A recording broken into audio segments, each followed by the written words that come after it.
Hello, Capricorn, Sun, Moon, Rising, and Venus signs. Kamusta kayo? Sana po nasa mabuti kayong kalagayan. Welcome back po sa Star Tarot.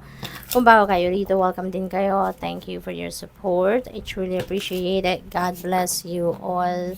Thank you, Capricorn, for your likes and subscribes. Pati na rin sa mga komento po ninyo. Maraming salamat. Napakaganda nito, death energy. You know, this is major transformation na mangyayari sa buhay ninyo. It's time to to release old energies, no? So siguro magandang realization ito ng karamihan sa inyo kasi siguro nararamdaman ninyo yung epekto ng mga negative energy, no, na nandiyan sa buhay ninyo. No? Kaya ngayon parang gagawin ninyong linisin na, no, yung buhay ninyo. You're going to declutter your life.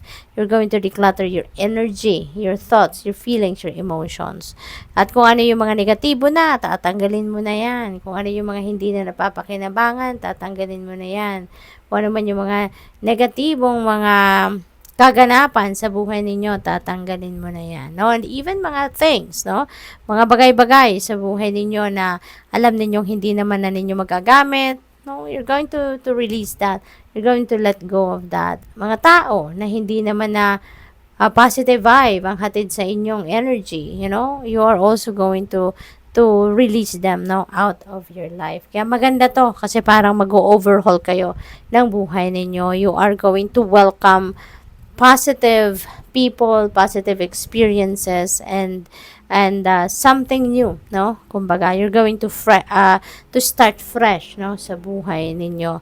With the Page of Swords, ang karamihan siguro sa inyo focused on education, focused on learning, focused on um, paghahanap ng meron na meron akong naririnig na katotohanan. So siguro ang iba sa inyo dito nag-iimbestiga. Baka meron kayong iniimbestigahan, meron kayong inaalam na mga detalye about a certain situation, no? Pwedeng ganon. Pwede rin ang iba sa inyo dito, yung nag-aaral talaga, no? Maybe you are mastering your craft, maaaring ganon, or baka nag-aaral ng formal schooling, diba? Baka nasa school talaga, nag-aaral sa eskwelahan, or baka nag-online courses, diba? Ang iba sa inyo. So, there's a lot of information. Ang daming iba't ibang impormasyon ang paparating sa inyo rito, no? Depende sa inyong pinagkakaabalahan. With the strength, no? This could be physical strength, both physical and inner strength ang kailangan ninyo rito. Kasi yung pag-let go dito, yung pag-release ng something old, no, sa buhay ninyo, mga old energies na yan, it takes a lot of courage then for you to be able to do that. It's easy said than done na mag-let go, na mag-release, 'di ba? Na magbago, pero kailangan diyan talaga ng iba yung lakas ng loob para magawa mo 'yon. We have 3 of Cups. Wow, napakaganda. Celebration ito coming up, Capricorn. Baka meron kayong attenda ng mga okasyon, graduation party, siguro, baka merong mga birthdays, you know, or ano pa, baka kasalan, mga ganon, baka engagement party, mga ganon, or probably, ano to, baka magkikita-kita kayo, no, na magkakapamilya, magkakapatid, magkakapamilya, magkakaibigan, no, and you are going to, to spend time together, no, baka simpleng kape-kape lang, or baka intimate party, yung ganun ba, and probably then, ano to, baka meron kayong achievement, no, sa buhay ninyo. At maaaring yun ang isa-celebrate ninyo. And you're going to celebrate that with your loved ones or with your friends, no? So, what else?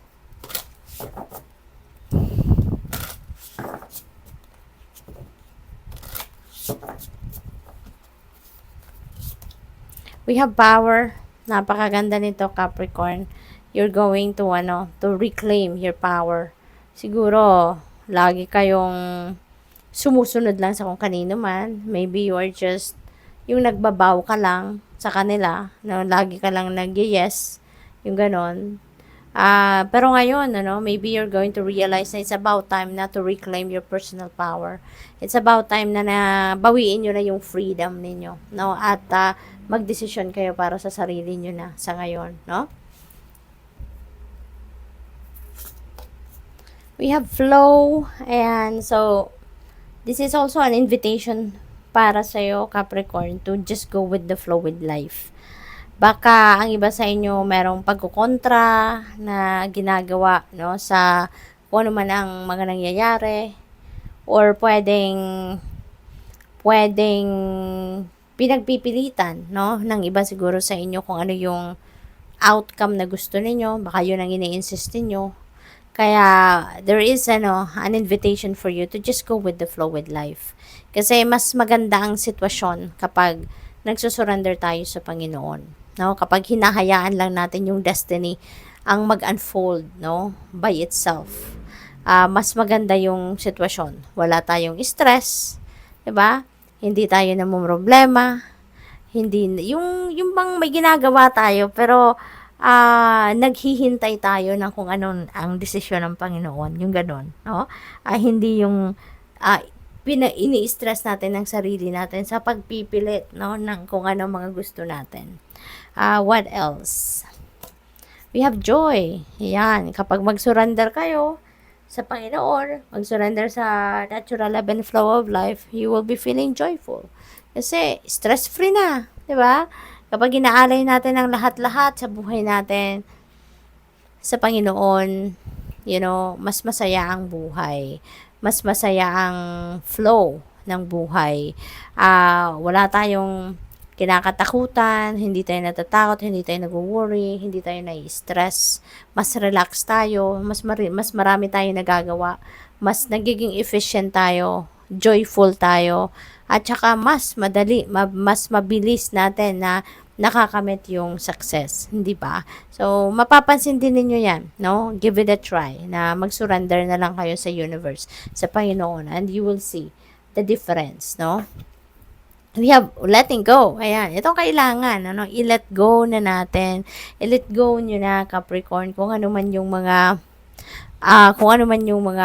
negativity, no, out there sa buhay ninyo.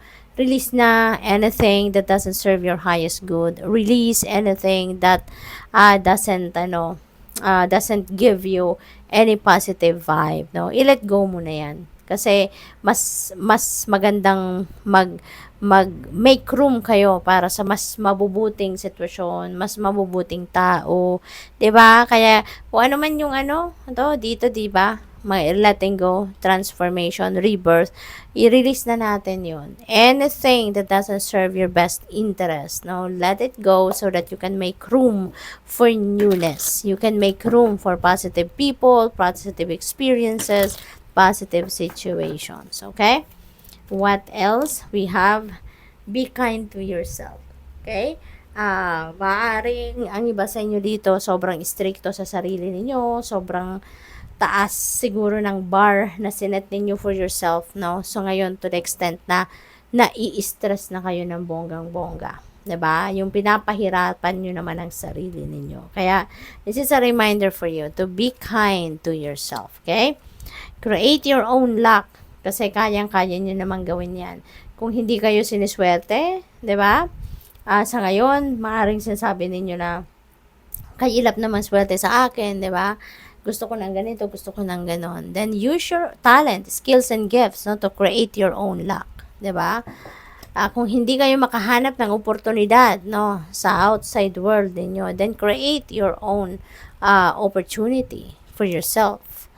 Appetite, get out of your comfort zone, Capricorn. Napakaganda nito kasi it's time to grow, it's time to thrive, it's time to embrace new experiences, no? Dito na kayo matututo, dito na kayo mag-grow. Talagang mag-evolve na kayo into the best version of yourself. Kasi ito na, may opportunity na, no, na magbibigay sa inyo ng pagkakataon na na mag magawa na ninyo yung mga bagay na hindi pa ninyo nagagawa before. Kung dati, takot lang kayo na gawin yun, maaaring gusto din ninyong gawin pero natatakot kayo. Pero ngayon, parang insistent, no? Yung opportunity siguro na kumakatok sa inyo sa ngayon. Talaga mapipilitan kayo na kunin nyo na to, no? It might be very, very, insistent on you at saka baka hindi na to titigil na oportunidad na to hanggat hindi mo to kinukuha.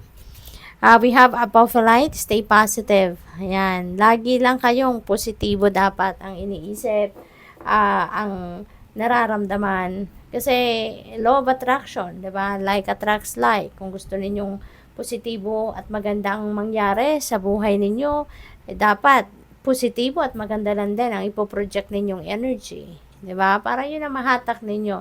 Never entertain negativity. No, kung meron mang negativity na pumasok, no, sa isip ninyo, tanggalin agad natin 'yan. I-transmute natin 'yan agad into something positive. Okay?